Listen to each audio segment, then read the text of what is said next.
hopped on tonight to talk about our fathers who ain't in heaven. Shallow be thy games. A couple of weeks ago, we tackled the topic of toxic moms, and people really appreciated that. And I don't think I'm done with it after I wrapped it up. My partner said, you really could have gone into a lot more detail about the, specific stories, and she just felt like I could have really dived a lot more deeply into it. So I guess I will do that at some point. We'll probably have a part 2. But the thing about toxic people and people that are out of balance is that they generally don't tend to hook up with a healthy partner. And so, unfortunately, for the children of people that have severe issues like narcissistic personality disorder, alcohol and drug addiction, they're going to hook up with somebody that has the same type of issues, and so the kid gets the worst of both worlds, which was certainly a case with me. In my circumstances, it was a little bit more extreme than I think is normal, which isn't to say it's the worst stories that I've ever heard, but definitely a lot of exposure to violence. My parents were extremely uneducated, which I didn't really understand until I was older, so they had no understanding of psychology. They wouldn't have known what emotional intelligence is. They were not very evolved or sophisticated people. That's really kind of a kind way of saying that they were flaming fucking idiots. And there was no way that they ever should have been allowed to breed, really. I mean, he's not my biological father, and we'll get to that, but to his credit, he did try to stick around, and I wasn't really his biological son, and he knew it, and he did try to impart some humanity to us. My mom really was sort of devoid of human emotion, really, to a large extent, at least any positive or nurturing ones. Really just anxiety, jealousy, anger, all of that kind of stuff, and really nothing else. And so, I'm a plant medicine facilitator, and I see an awful lot of consistent behaviors, and I hear a lot of consistent stories from people about the influence that their parents have had, and it's left me with, I guess, a kind of understanding that I couldn't have derived from my own experience, because I never was really close to either parent. I didn't have any sane, healthy, balanced influence. Like a lot of people will have like an uncle or neighborhood older brother type figure, or a grandparent, or somebody somewhere that is sort of a beacon of, light in their life. And for me as a kid, I didn't really have that. So it really wasn't until I was an adult that I really understood what a familial type connection was, that just sort of love, and I didn't have that. And so it's taken me a long time, I guess, long story short, to understand other people's lack of objectivity, because for me it was always really easy to look at my parents and just totally objectively analyze it. Once I was old enough and I had read enough Jung and Freud and taken a bunch of plant medicine and all that stuff, once I had the skill set to interpret it, I could do it objectively. But I do see that that's a tremendous difficulty for a lot of people. And it's such a complex and multifaceted thing to begin to confront the damage that an abusive parent has done to you. Part of it is that you have a feeling of obligation. You feel that your criticism of them is there's layers and layers of it. If you're criticizing them, you realize how screwed up your parents are. You already subconsciously know that that's going to result in revelations about how much more fucked up you are than you realize. And so, there's this reverence for the father, and then there's this fear of the hellishly introspective nightmare that's going to ensue if you really manage to shine the light in all the places that you refuse to look. So it's a really difficult journey to even embark on. And it's certainly a very difficult journey to really be effective in making any kind of progress, especially if you are doing it as I did it, although I, kind of caught myself. I have to make sure I phrase this very carefully because I'm glad that I did most of my repatterning myself. But that it has to do with the ultimate role that I play for other people. And I think that, as Terence McKenna described, the role of the shaman is a madman who has healed himself. And the idea is that you have been disassembled. It's that whole idea of order out of chaos. When you break down the cognitive structure and the id and the ego and all of this stuff and blast it into a billion pieces, it has time to reconfigure before it comes back together. And so the idea basically is that, you understand all of this stuff, and so you are able to therefore assist others in the process of overcoming it all. So everything is kind of a blessing and a curse at the same time, I guess.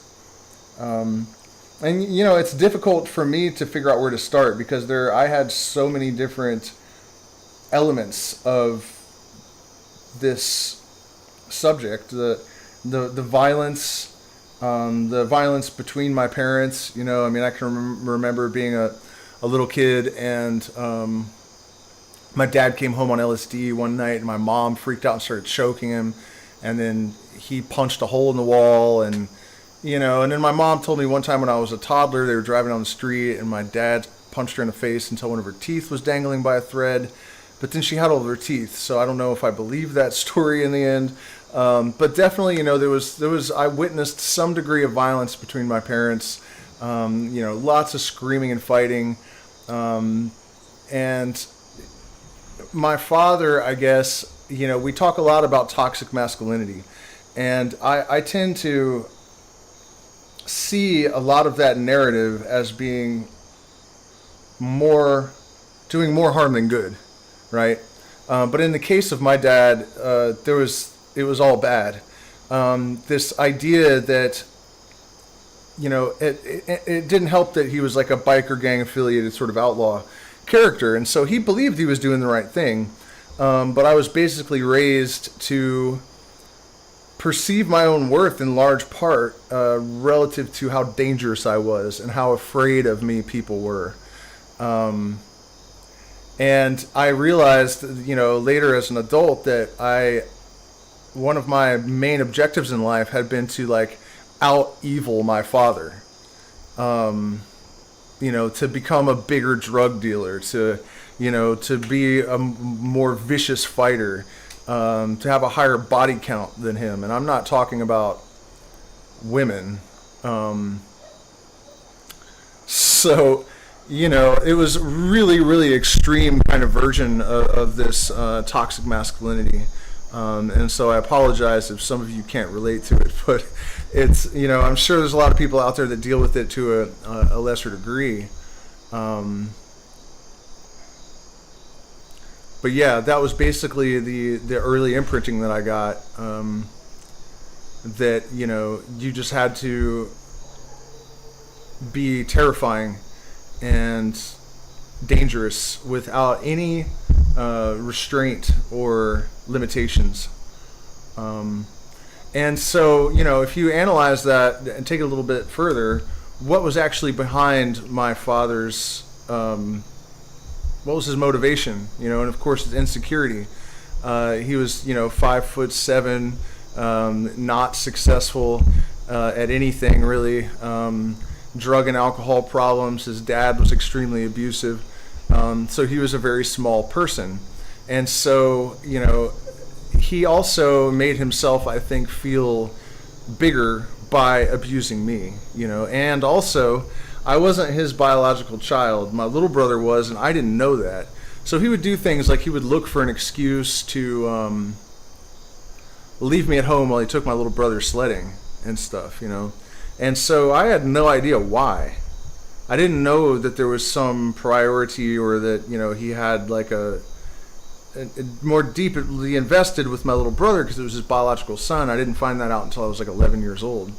And so he passed on to me his own insecurities and really exacerbated them and amplified his own issues in me. And that, unfortunately, I think is a really common story. You know, even if my story is a little bit more extreme than a lot of people in certain ways, the idea that the child becomes a sort of echo chamber for the aberrations, psychological aberrations and the emotional trauma and all of this stuff of their parents, you know, that is a very consistent theme. This is something that parents have unfortunately been doing since the dawn of time. And, you know, in case I lose some of you guys, or just in the interest of being concise, the real point of all this, and the simple and obvious solution to it, is that, you know, with just a little increase in self-awareness, all of this shit vanishes. It goes up in a puff of smoke, and, you know, this is the idea of healing your lineage, you know? And that's what's always really blown my mind so hard. Just like all of the other areas in our society where there's this sort of almost intuitive destructive behavior that comes from almost the unconscious, or definitely the subconscious impulses of people, and generally through you know, cultural aberrations that have been passed down and instilled and reinforced from generation to generation to generation.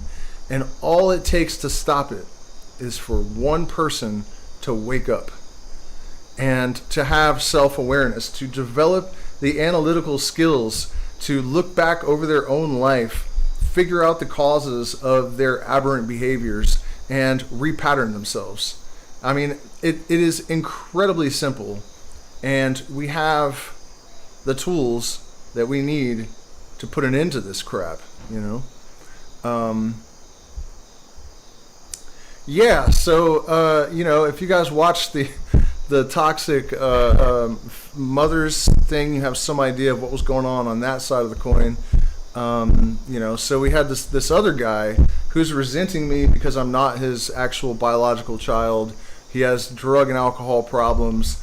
He's got, you know, tremendous problems with insecurity, and he's coming from a toxic outlaw biker gang kind of, you know, demographic.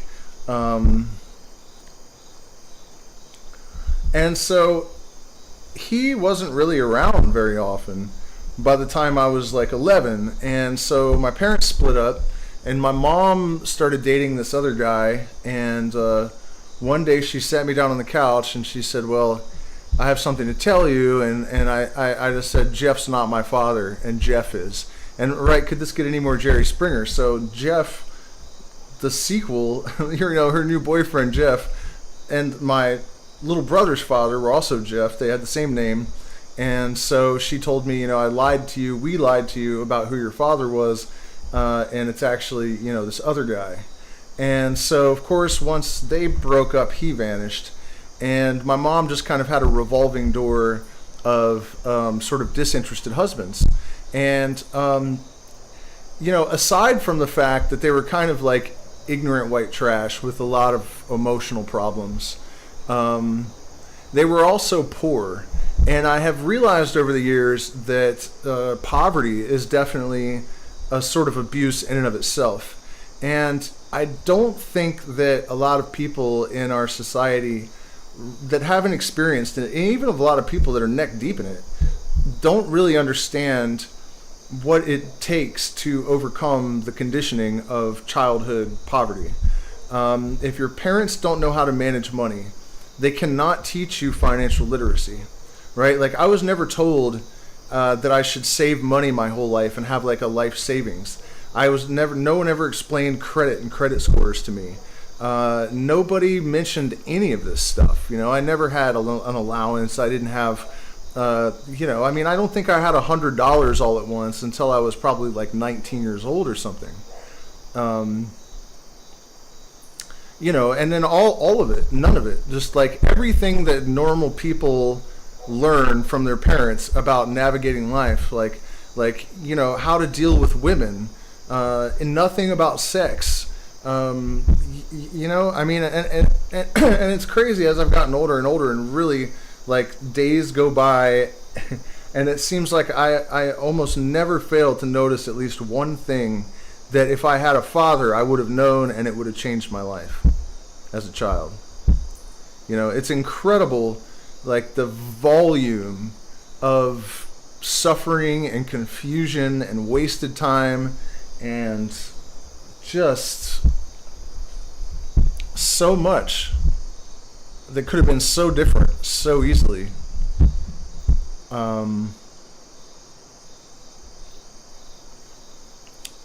It really is terrible.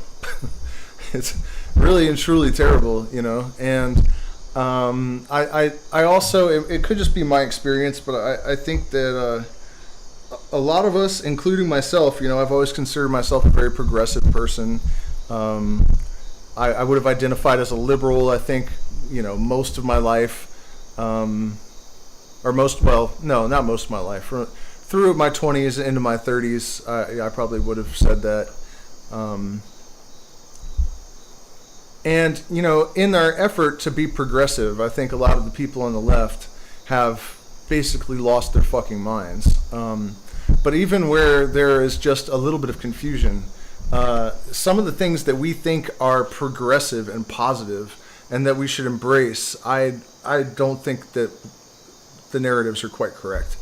And one of those things is the idea that, like, the nuclear family is not necessary.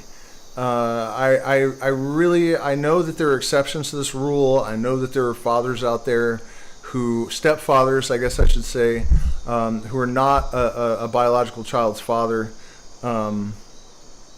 that are really truly invested in them, and that might as well be their own flesh and blood. But I think as a general rule, that's not how it is. It just isn't. So I don't think it's healthy that we're kind of de-emphasizing some aspects of traditional family life. It's probably not good. Howdy, Flezick. Yeah. So and it's not easy. Especially, if you're, like, in my case, a lot of things that you would think would be assets, taken out of a healthy context, can actually serve to hurt you. So because I was able to kind of just slide through my life on, like, talent and good luck and a little bit of ingenuity and, above average intelligence, I was kind of able to not really notice all of these missing skill sets and stuff until the parameters that I was dealing with were really suddenly adjusted and changed on me.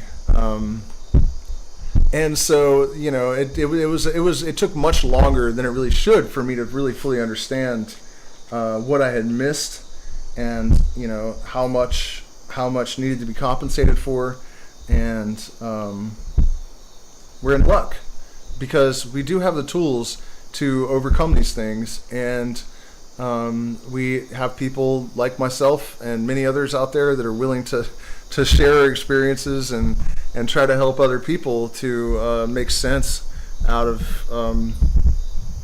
senselessness, like destroyed families and abuse. And really, this stuff is the underlying motivation probably for my entire channel, even though it doesn't all necessarily relate directly to this kind of subject matter.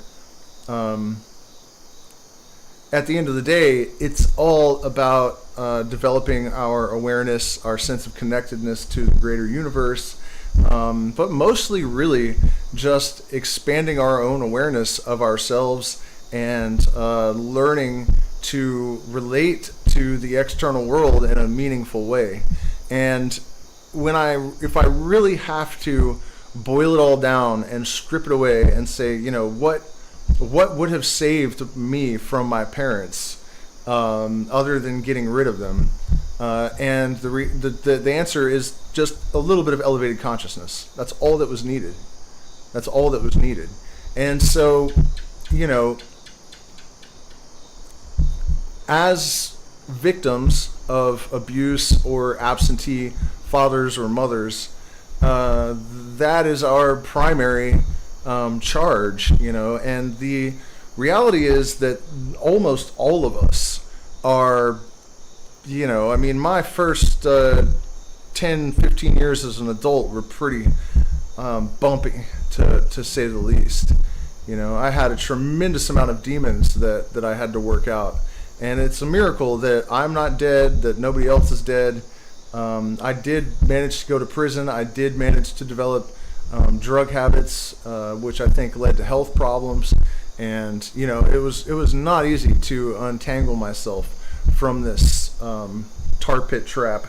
But at the end of the day, I was able to do it. And the only tools that you really need are determination and plant medicine.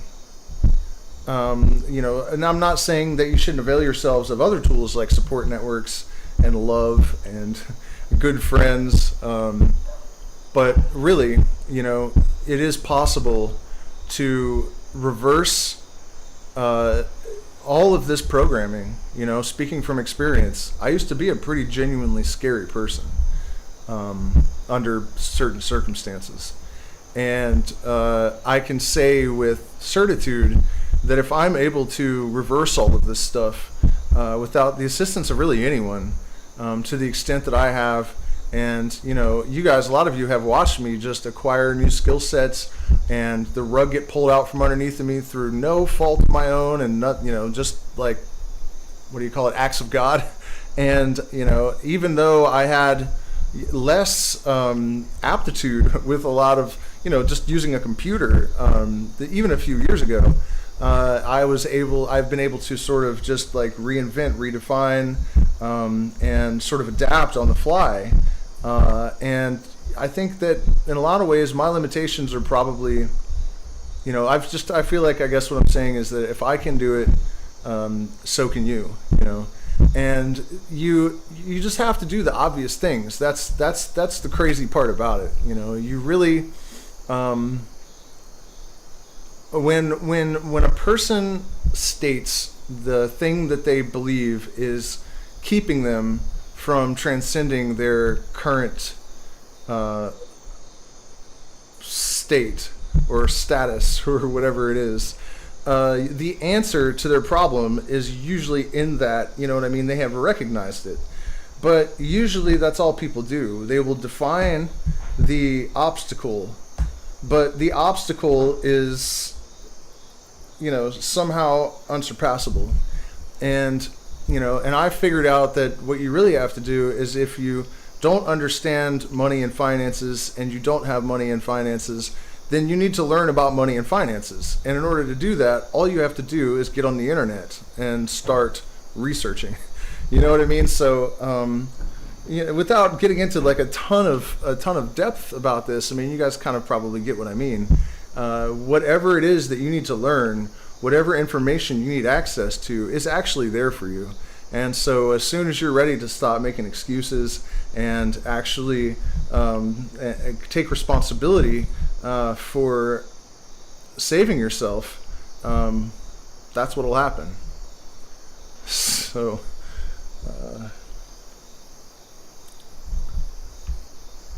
yeah, I don't know. I can't, for some reason, YouTube is no longer showing me how many people are watching, so I have no idea whether I'm sitting here talking to myself or...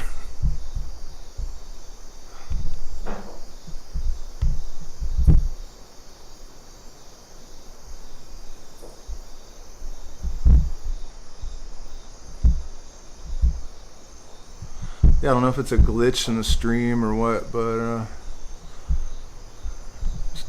it's not working.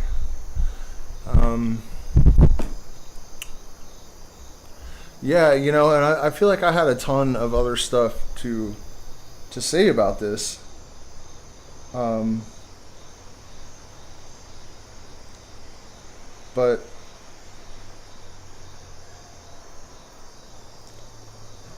it's it's stuck or something. um, it's kind of strange. This usually doesn't happen to me. I don't get hung up on. Well, you know, I probably stirred up a bunch of emotional stuff trying to, you know, talk to you guys about these, you know, being eaten alive by life for the first 17 years or whatever, however long I was exposed to. Oh, actually, you know what? I will tell you what happened to inspire me to get on and try to talk about this stuff. You know, I had assumed that my, I don't want to call him my stepfather. I don't know what, you know, not my biological dad, the guy that I grew up with as dad. Um, I still talk to him, which is maybe not smart. Um, but I thought he'd gotten better. You know, I just assumed that after all of the loss and, you know, all of the suffering and failures and you know, he had a new wife and I thought he was just settled down. And the other night I was winding up an ayahuasca ceremony. And normally I wouldn't do this, but the ceremony wasn't even really over. And I got a message from him and I looked at it. And this was the night after I did the Toxic Moms. So it was kind of as if, you know, for those of you that might not be familiar, ayahuasca is generally perceived to have this female spirit. It's almost as if Pachamama said, okay, well, you know, we went after Toxic Moms. Now, what about this? And I read the message, and he said, I'm not looking forward to waking up tomorrow. I told her she better sleep with a gun tonight, and I was just, you know, I barely spoke to either of them for the last like 20 years. And that it just really like reopened, I guess, this awareness that this was my father figure. All of this crazy shit that I did is in my late teens and early 20s was really the peak of my, you know, whatever, processing, I guess, this stuff. Just to try to imagine, you know, him in like a drunken rage, threatening his 65-year-old, 350-pound, you know, I don't even know if she has both of her legs at this point. She's got to sleep with a gun? Like, what, does that make you feel big? Still? You know, it just blew my mind to realize that this dude still, after all these years, has not managed to come to terms with this stuff to the extent that he's, you know? And so, yeah, it was actually at that moment that I decided that I was going to do this abusive and absent father's stream. It was also connected to, you know, somebody that I know that has struggled really badly with like an NPD dad. Actually, I don't want to name names because there are people affiliated with people that that might see the channel and figure out who I'm talking about. But I know a couple of people with really bad NPD fathers. Man, does that suck. But yeah, I've been talking to one of them, and you know, and then the next day, that my father figure sends me this horrific message about threatening to kill his disabled elderly wife, and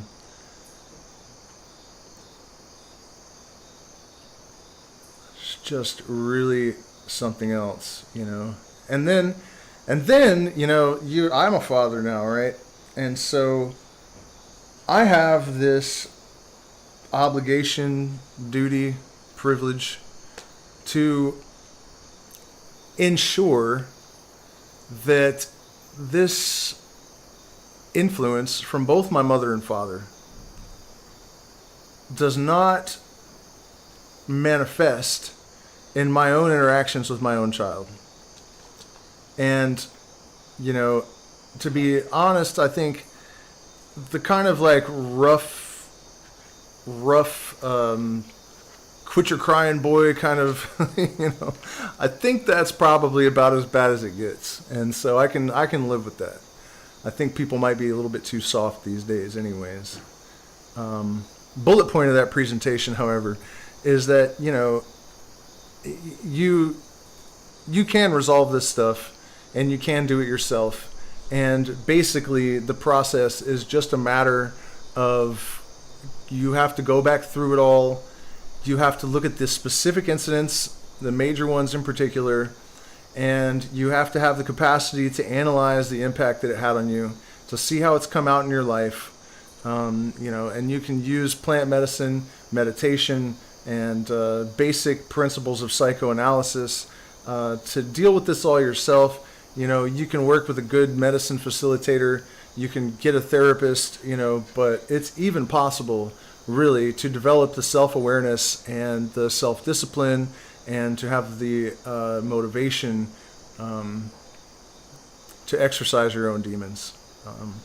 And more than anything, I just really wanted to pop on here tonight and encourage people to just take the steps that they need to take, you know, to heal your goddamn lineage, you know. And again, the primary focal point of this entire, you know, thing is just, it really is just a matter of elevating your consciousness and increasing your awareness of your own behaviors and taking responsibility for it. And miracles can happen, you know. It's a rough road, but it is passable. So it's 9 o'clock, and geez, was that really only a half an hour? You know, maybe I'll do another one of these because I feel like I wasn't really able to get deep into the nitty gritty, you know, of all this stuff. But at the same time, I don't really know it's necessary, you know. I mean, you know that if your parents were abusive, you have to monitor your own behavior and make sure that it's not present in your own life.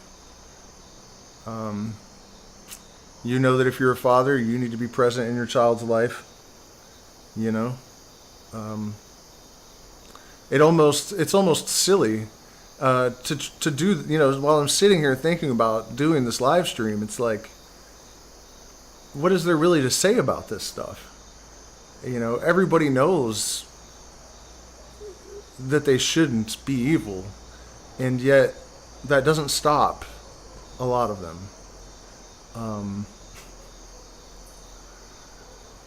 I mean, I don't even want to mention it, but the stuff that I hear, you know, headlines and social media, man.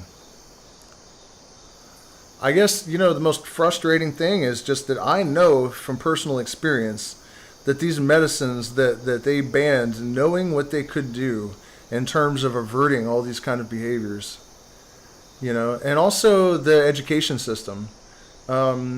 We know that we have a bunch of derelict parents in the world, and so public schools should teach people how to balance their checkbook and about interest rates and, you know what I mean, and how to invest and all of this stuff. I mean, if you are living in a capitalist society, isn't financial literacy like one of the 10 commandments of your existence?